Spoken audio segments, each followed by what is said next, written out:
रेखा चित्र का चैप्टर चल रहा है और उसमें अभी तक हम 25 क्वेश्चन देख चुके हैं। 25वां क्वेश्चन हमने देख लिया है। अब क्वेश्चन नंबर 26 से यहाँ पर बात करेंगे। क्वेश्चन नंबर 26 क्या है?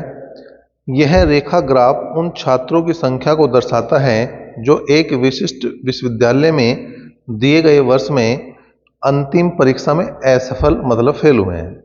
इस आरेख का अध्ययन करें और निम्नलिखित प्रश्न का उत्तर दें। किस वर्ष में पिछले वर्ष की तुलना में विफलता अधिक हुई है? मतलब ज्यादा फेल कहां पे हुए हैं? ज्यादा फेल की बात कर रहे हैं। देखो 2011 में 2000 फेल हुए थे, तो 12 में कितने फेल हुए? 7500। 13 में 6500 फेल हुए, 14 में 9000 फेल हुए, 15 में 2500, 16 में 1000 और 17 में भी 1000। तो यहाँ पर कौन कौन से वर्ष हैं जहां पर विफलता ज्यादा हुई? एक तो है 2012, क्योंकि 2012 में 7500 है, 2011 में 2000 थे। फिर है 2014, क्योंकि 2013 में 6500 थे, तो 14 में 9000 है, बाकी सब कम है। इन दोनों में से देख लो कौन सा ऑप्शन में दिया, 12 या 14। तो 14 ऑप्शन में दे रखा, तो निशान हम 14 पे लगाओगे। अगर 12 देता तो 12 पे लगा देते, और अगर दोनों देता मतलब ए और बी करके देता तो वो दोनों सही हो जाते। क्वेश्चन नंबर 27 देखो। यह रेखा ग्राफ एक विशिष्ट राज्य में डेंगू के कारण होने वाली मौतों की संख्या को दर्शाता है। इस आरेख का अध्ययन करें और निम्नलिखित प्रश्न का उत्तर दें। क्या है? पिछले वर्ष की तुलना में किस वर्ष में हुई मृत्यु की संख्या कम थी? अब देखो 2011 में 6000 मृत्यु हुई, तो 12 में 8000 हुई, तो बढ़ गई है, तो इसे छोड़ दो। 2012 में 8000 हुई और 13 में 6000 हुई, तो मतलब एक तो साल हो गया 2013 जिसमें कमी हुई। 13 में 6000 है और 14 में 1500, तो यहाँ पे एक साल 2014 भी है जिसमें कम हुई। उसके बाद अगर बात करें तो 14 में अगर 1500 थी, तो 15 में हुई 7.5 बढ़ गई। 15 में 7500 है, तो 16 में 9000 तो भी बढ़ी, और 16 में 9000 है तो 17 में 10,000 है तो भी बढ़ी। मतलब ये 2 साल है। इन दोनों में से देखो कौन सा ऑप्शन में है? 2014 ही यहाँ पे भी ऑप्शन में है, तो इसका भी उत्तर जो है वो 2014 ही बनेगा। 2013 यहाँ पे ऑप्शन में नहीं है, तो उसे हम बिल्कुल छोड़ देंगे। क्वेश्चन नंबर 28 की बात करें। यह रेखा ग्राफ एक विशिष्ट कंपनी द्वारा किए गए निर्यात को दर्शाता है। इस आरेख का अध्ययन करें और निम्नलिखित प्रश्न का उत्तर दें। अंतिम 4 वर्षों में कंपनी कुल कितना निर्यात लाख रुपए में किया था, ये बताना। और जो भी डाटा है वो सारा लाख में ही है। तो लास्ट के जो 4 साल हैं उनका निर्यात जोड़ना है हमें। लास्ट के 4 साल कौन कौन से हैं? 2014, 2015, 2016 और 2017। अब बात करें 14 में तो 45 लाख, 15 में बात करें तो 95 लाख, 16 में बात करें 85 लाख, और 17 में बात करें तो 55 लाख। 5 5 10, 10 और 10 20 की 0 हासिल को 2, 4 और 2 6, 6 और 9 15, 15 5 20 और 8 28, तो 280 लाख जो सी ऑप्शन में है वो सही जवाब हो जाएगा। तो यहां पर सी ऑप्शन इसका सही जवाब हो गया। क्वेश्चन नंबर 29 देखो भाई क्या है। यह रेखा ग्राफ एक विशिष्ट राज्य में रेल दुर्घटनाओं के कारण होने वाली मौतों की संख्या को दर्शाता है। इस आरेख का अध्ययन करें और निम्नलिखित प्रश्न का उत्तर दें। पिछले वर्ष की तुलना में किस वर्ष में हुई मृत्यु की संख्या अधिक थी? तो अधिक को देखना इस बार। 11 में 2000 मृत्यु हुई, तो 12 में हुई 8500। तो 2012 साल एक तो ऐसा जिसमें मृत्यु की संख्या बढ़ी है। 2012 में 8500 मतलब 8500, 13 में 4000 तो घट रही है, 13 में 4000 है तो 14 में 3500 तो भी घट रही है, 2014 में 3500 तो 15 में 1000 तो भी घट रही है, 15 में 1000 और 16 में कोई मृत्यु नहीं हुई तो मतलब वो भी घट रही है। फिर 2016 में कितनी? अच्छा 16 में 500 हुई, जो आगे दिया इसने यहाँ पे देखे 2016 में 500 मतलब तो भी घटी है, और 2016 में अगर 500 ही है 17 में हुई 6500, इसका मतलब 2017 में भी बढ़ी है। तो हमारे पास जो 2 साल हैं ऐसे हैं जहां पे जो डेथ रेट है वो बढ़ा है। कौन कौन से? 2012 और 2017। अब यहाँ पे जो ऑप्शन में दिया इसने 12 दिया, ऑप्शन में जो दिया वो 12 दिया, तो 12 इसका उत्तर सही होगा, 2012 इसका सही जवाब हो जाएगा। क्वेश्चन नंबर 30 की बात करें। यह रेखा ग्राफ एक विशिष्ट राज्य में रेल दुर्घटनाओं के कारण होने वाली मृत्यु की संख्या को दर्शाता है। इस आरेख का अध्ययन करें और निम्नलिखित प्रश्न का उत्तर दें। वर्ष 2012 और 2015 के बीच हुई मृत्यु की संख्या का अंतर क्या है, ये बताना। जो ग्राफ है वो 29वें का और 30वें का सेम है, एक ही ग्राफ है। ठीक है, क्वेश्चन 2 पूछ लिए इसने इस पर, लेकिन ग्राफ एक ही है। 2012 और 2015 की यहां पे बात कर रहा। 12 में जो मृत्यु हुई है वो हुई है 8,500 और 15 में जो मृत्यु हुई है वो हुई है 1,000, वो हुई है 1,000। हमें क्या लेना, अंतर लेना, तो अंतर आ गया 7500। तो यहां पे 7500 मृत्यु का इन दोनों सालों में क्या है, अंतर है। 31वां क्वेश्चन देखो भाई क्या है। यह रेखा ग्राफ उन छात्रों की संख्या को दर्शाता है जो एक विशिष्ट विश्वविद्यालय में दिए गए वर्ष में विशेष योग्यता के साथ उत्तीर्ण हुए हैं। इस आरेख का अध्ययन करें और निम्नलिखित प्रश्न का उत्तर दें। वर्ष 2017 और 2014 के बीच विशेष योग्यता के साथ उत्तीर्ण हुए छात्रों की संख्या का अंतर बताना। 2014 और 2017 की बात कर रहा। 2014 में जो उत्तीर्ण हुए थे विशेष योग्यता के साथ 3500 और 17 में जो उत्तीर्ण हुए वो 6500। अंतर लेना, अंतर का मतलब है बड़ी संख्या में से छोटी संख्या को घटाना। तो 6500 में से 3500 घटा दो तो कितना बचा भाई, 3000 बचा। तो 3000 का ही यहाँ पे अंतर है, 3000 ही इसका उत्तर है और 3000 डी ऑप्शन में। तो इस तरह से इसका जो उत्तर है वो डी ऑप्शन सही है। क्वेश्चन नंबर 32 की बात करें। यह रेखा ग्राफ उन छात्रों की संख्या को दर्शाता है जो एक विशिष्ट विश्वविद्यालय में दिए गए वर्ष में विशेष योग्यता के साथ उत्तीर्ण हुए हैं। इस आरेख का अध्ययन करें और निम्नलिखित प्रश्न का उत्तर दें। तो यहां पे देखेंगे आप कि 31वां और 32वां जो क्वेश्चन है उसमें ग्राफ सेम है, ग्राफ अलग अलग नहीं, केवल क्वेश्चन का अंतर है। किस वर्ष में विशेष योग्यता से उत्तीर्ण हुई छात्रों की संख्या पिछले वर्ष उत्तीर्ण हुए छात्रों की संख्या से कम थी। कम पे ध्यान देना। 2011 में 2000 उत्तीर्ण हुए, 12 में 7000 तो बढ़े हैं। 2012 में 7000 तो 13 में 1500, तो एक तो 2013 ऐसा साल हो गया जहां पे संख्या घटी है, कम हुई है। 2013 में 1500 हुए तो 14 में 3500 मतलब बढ़े। 14 में 3500 है तो 15 में 6500 तो भी बढ़े हैं। और 2015 में 6500 है तो 2016 में 2500 तो यहां पे भी घटे हैं। तो एक साल हो गया 2016 और 2017 में फिर 6500 हो गए। तो कुल मिला के ये 2 साल ऐसे हैं जहां पे कमी हुई है। अब ऑप्शन में देख लो कौन सा, 13 ऑप्शन में दिया है, तो इस तरह से इसका 2013 सही जवाब हो जाएगा। क्वेश्चन नंबर 33 की अगर हम बात करें। नीचे दिए गए रेखा चित्र में कोहली तथा शर्मा द्वारा 5 टीमों के विरुद्ध बनाए गए रनों की संख्या को दर्शाया गया है। मतलब अभी तक एक डाटा था तो वहां पे ग्राफ एक ही था, लेकिन इस बार 2 ग्राफ दिए उसने एक ही साथ एक ही क्वेश्चन में। कोहली द्वारा टीम एस के विरुद्ध बनाए गए रन शर्मा द्वारा टीम एस के विरुद्ध बनाए गए रन से कितने प्रतिशत कम है। अब यहां पे जो नीचे वाला लाइन है वो तो दिखा रही शर्मा के रनों को, और जो स्टार्टिंग की बात कर रहा, जो पी के ऊपर की बात कर रहा मैं, और जो 1000 वाली लाइन है ये दिखा रही है कोहली के रनों को। अब यहां पे एस के ऊपर देखो, एस के ऊपर अगर देखें तो शर्मा ने बनाए 1200 रन। ये तो हो गए शर्मा के रन, कितने हैं 1200। और कोहली के जो रन होंगे एस टीम के विरुद्ध वो हो गए 500। ठीक है, अंतर आ गया 700 का। लेकिन उसने पूछा कितने प्रतिशत कम है।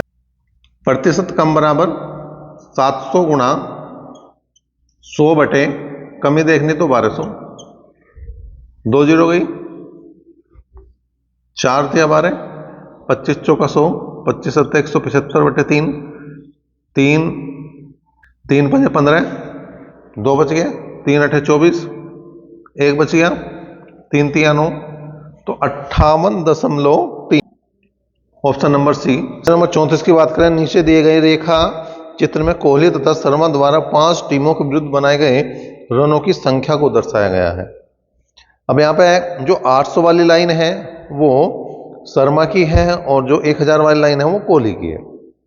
मतलब जो ऊपर वाली लाइन है वो कोहली की और जो नीचे वाली लाइन है वो शर्मा की है। जब हम पी के ऊपर देख रहे तब कोहली द्वारा टीम क्यू और आर के विरुद्ध बनाए गए कुल रन और शर्मा द्वारा टीम क्यू और आर के विरुद्ध बनाए गए कुल रनों का अंतर बताना है। अब कोहली के रन देखने और शर्मा के रन देखने और टीम है क्यू और आर। अब कोहली ने जो रन बनाए हैं टीम क्यू के खिलाफ वो बनाए हैं 1100 और टीम आर के खिलाफ बनाए इसने 1400। तो टोटल दोनों के खिलाफ इसने बना दिए 2500 रन। अब शर्मा के देख लो भाई, क्यू के खिलाफ जो इसने बनाए हैं वो 700 रन बनाए और आर के खिलाफ जो इसने बनाए हैं वो 1000 रन बनाए। कुल मिला के दोनों टीमों के खिलाफ इसने 1700 रन बनाए। अब अंतर देखना, तो 2500 में 1700 घटा दो तो 800 रनों का इन दोनों का अंतर है। क्वेश्चन नंबर 35 को देखो भाई क्या है। नीचे दिए गए रेखा चित्र में कोहली तथा शर्मा द्वारा 5 टीमों के विरुद्ध बनाए गए रनों की संख्या को दर्शाया गया है। कोहली द्वारा 5 टीमों के विरुद्ध बनाए गए कुल रन कितने हैं। अब टोटल रन बनाने कोहली ने कितने रन बनाए हैं 5 टीमों के विरुद्ध। कोहली के रन जोड़ दो, ये लाइन जोड़ दो भाई। जो देखो एक तो इसने बना रखा इस तरह से निशान बना रखा और एक जो बना रखा इस तरह से, तो ये वाला निशान जो है वो कोहली का है, ये वाला। तो इस लाइन पे जितने भी रन है वो सारे जोड़ दो। पहले 1000, फिर 1100, फिर 1400, फिर 500 और फिर 800 जोड़ दो भाई। 2 जीरो तो झुके तो उतार दो। अब यहां पे 10 और 11 21, 21 और 14 हो गए 35 और 5 40 और 8 48। तो टोटल जो 5 टीमों के खिलाफ इसने रन बनाए वो 4800 रन बनाए। क्वेश्चन नंबर 36 की बात करें। नीचे दिए गए रेखा चित्र में कोहली तथा शर्मा द्वारा 5 टीमों के विरुद्ध बनाए गए रनों को दर्शाया गया है। मतलब ये क्वेश्चन नंबर अगर 33 देखें तो ग्राफ सेम है, क्वेश्चन ही बदला है, केवल ग्राफ सेम है सारे के सारों का। शर्मा द्वारा 5 टीमों के विरुद्ध बनाए गए कुल रन कोहली द्वारा 5 टीमों के विरुद्ध बनाए गए कुल रनों का कितने प्रतिशत है। तो शर्मा के रन निकाल लो और कोहली के रन निकाल लो। कोहली के तो हमने अभी निकाल दिए थे, 4800 रन बने थे। शर्मा के देख लो, 800 प्लस 700 प्लस 1000 प्लस 1200 और प्लस 1300। 2 जीरो डायरेक्ट लगाई हमने। 8 और 7 15 और 10 25 और 25 50। ये तो 5000 बने। और कोहली के हमने इससे पहले क्वेश्चन में निकाल लेते, वो कितना आए थे 4800। तो हमें देखना कि 5000 4800 का कितने प्रतिशत है। ठीक है, 5000 4800 का कितने प्रतिशत है। ठीक है, 2 जीरो गई। अब हमने काट दिया इसे, 2 से काट दिया 24 बार कटा, 2 से काट दिया 25 बार कटा।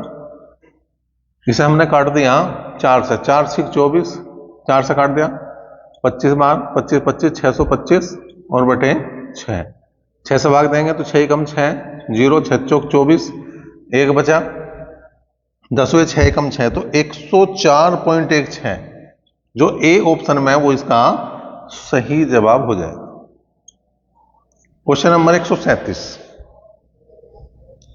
37वां क्वेश्चन यहां पे क्या है। निम्नलिखित ग्राफ 7 वर्षों के दौरान कंपनी ए और बी द्वारा की गई बिक्री को दर्शाता है। अब 2 कंपनी है, उनको दर्शा रहा। ग्राफ के आधार पर दिए गए प्रश्न का उत्तर देना। किस वर्ष में कंपनी ए और बी द्वारा की गई बिक्री का अंतर न्यूनतम है। कम से कम अंतर देखना। अब देखो 2000 में जो अंतर था वर्ष है और ये हो गया अंतर। एक का 40 है, एक का 20 है, तो 20 रह गया। 2001 की अगर मैं बात करूं, एक का 60 है, एक का 40 है, तो 20 रह गया। 2002 की मैं बात करूं, एक का 20 है, एक का 10 है, तो 10 अंतर रह गया इनका। 2003 की मैं बात करूं, एक का 80 है, एक का 70 है, ये भी 10 रह गया। 2004 की अगर मैं बात करूं, एक का 50 है, एक का 40 है, तो इसका भी 10 रह गया। 2005 की अगर मैं बात करूं, एक का 60 है और एक का 50 है, तो यहां पे 10 रह गया। और 2006 की मैं बात करूं, तो दोनों का 30-30 है, तो ये 0 आ गया। अब ये सारा करने की जरूरत नहीं थी अगर हम ग्राफ को थोड़ा सा ध्यान से देख लेते हैं, क्योंकि 2006 में कोई भी अंतर नहीं है, दोनों सेम पॉइंट पे जहां दोनों मिल रहे होंगे वहीं अंतर खत्म हो गया। तो हम डायरेक्ट बता सकते थे कि 2006 एक ऐसा साल है जहां पे कोई अंतर नहीं है, या मैं कहूं जहां पे न्यूनतम अंतर है, कम से कम अंतर है। क्वेश्चन नंबर 38 की बात करें, कितने छात्रों ने भूगोल की अपेक्षा इतिहास में ज्यादा अंक अर्जित किए हैं? इसके ऊपर एक ग्राफ दिया है। उसने कहा ग्राफ में एक परीक्षा में 7 छात्रों के इतिहास और भूगोल के अंकों का अनुपात दर्शाया गया है। इतिहास और भूगोल, पहले जो नंबर रहेंगे वो इतिहास के रहेंगे और दूसरे जो नंबर रहेंगे वो भूगोल के रहेंगे। मतलब जैसे यहां पे इसने जो अनुपात दिया वो 0.65 का दिया, इसका मतलब है कि अगर इसमें 65 नंबर आए तो इसमें 100 नंबर आए, इसका मतलब ये है। अब उसने कहा कितने छात्रों ने भूगोल की अपेक्षा इतिहास में अंक ज्यादा अर्जित किए। तो ये मान के चलो, जैसे यहां पे इसका जो था 0.65 दे रखा था, जिसका मान 1 से ज्यादा होगा, 1 पॉइंट कुछ आ रहा होगा, वहां पे इतिहास में ज्यादा नंबर आ जाएंगे। जैसे मैं एक ले लूं एग्जाम्पल के तौर पर, जैसे 1.25 है, तो इसका मतलब क्या है, इसमें तो 125 आए और इसमें 100 आए। तो जहां पे 1 पॉइंट करके आ रहा है या 2 पॉइंट करके आ रहा, मतलब 1 से बड़ी कोई भी संख्या आ रही, पॉइंट से पहले कोई संख्या आ रही, वो इतिहास के ज्यादा नंबर बता रही और भूगोल के कम बता रही। तो हमें वही पकड़नी जहां पे पॉइंट से पहले कोई संख्या आ रही हो, चाहे 1 आ रही हो, चाहे 2 आ रही हो, कुछ भी आ रही हो। तो एक तो 1.25 हो गया, एक हो गया 1.4 और एक हो गया 1.55। तो कुल मिला के ऐसे कितने हो गए? 3। ऐसे छात्र कितने हो गए? 3 छात्र हैं ऐसे जिनके इतिहास में नंबर ज्यादा है भूगोल की अपेक्षा। क्वेश्चन नंबर 39 भी इसी ग्राफ पर आधारित क्वेश्चन है। निम्नलिखित में से किन छात्रों को भूगोल की अपेक्षा इतिहास में कम अंक मिले? अब यहां पे इतिहास में कम अंक बताने, तो यहां पे देखो, अगर मैं बात करूं इतिहास में कम अंक कौन से होंगे, जहां पर पॉइंट से पहले कुछ भी संख्या नहीं आ रही हो। जैसे इसमें 1 ही आ रहा, 2 तो आ ही नहीं रहा, जिसमें पॉइंट से पहले कोई संख्या नहीं है, वो इतिहास में कम अंक को बता रहा। एक तो जो नंबर 1 छात्र है उसके हैं 0.65, तो इसके इतिहास में कम नंबर हो गए। जो नंबर 2 है उसके हैं 0.85, उसके कम हो गए इतिहास में। जो 3 है उसके हैं 0.35, उसके भी कम हो गए। और फिर है 6 नंबर जो छात्र है उसके 0.95 है। तो कुल मिला के 1, 2, 3 और 6, ये है ऑप्शन नंबर बी और ये इसका सही जवाब। क्वेश्चन नंबर 40 की बात करें, क्या है? भूगोल में छात्र 3 से 4 के मध्य अंक की प्रतिशत बढ़त बतानी। प्रतिशत बढ़त बतानी भूगोल में छात्र 3 और छात्र 4 के मध्य के अंकों की प्रतिशत बढ़ानी। देखो यहां पे हमें अनुपात दे रखा, तो हम प्रतिशत बढ़त कैसे बता देंगे? कहीं भी देख लेंगे हम, इसके तो 100 ही रहेंगे, भूगोल के तो 100 ही रहते चले जाएंगे। अगर हम अनुपात को तोड़ भी रहे तो इसका मतलब हम क्या लिख देंगे क्वेश्चन नंबर 40 के लिए? आंकड़े अपर्याप्त हैं, आंकड़े अपर्याप्त हैं। ऑप्शन नंबर डी सही हो जाएगा। क्वेश्चन नंबर 41 की बात करें, इतिहास बटे भूगोल के अधिकतम अनुपात और न्यूनतम अनुपात का अंतर। मतलब जो सबसे कम संख्या उसका और जो सबसे ज्यादा संख्या उसका अंतर लेना। तो सबसे ज्यादा संख्या दे रखी इसने 1.55, सबसे ऊपर टॉप पे देखो, और सबसे नीचे दे रखी इसने 0.35। दोनों का अंतर बताना, घटा दो दोनों को। ठीक है भाई, तो कितना बच गया? 0.90। 0.90 बनेगा कुछ और, 5 में से 5 गए 0, और ये बचेंगे भाई 1.2, 1.20। जो डी ऑप्शन में है वो इसका सही जवाब होगा।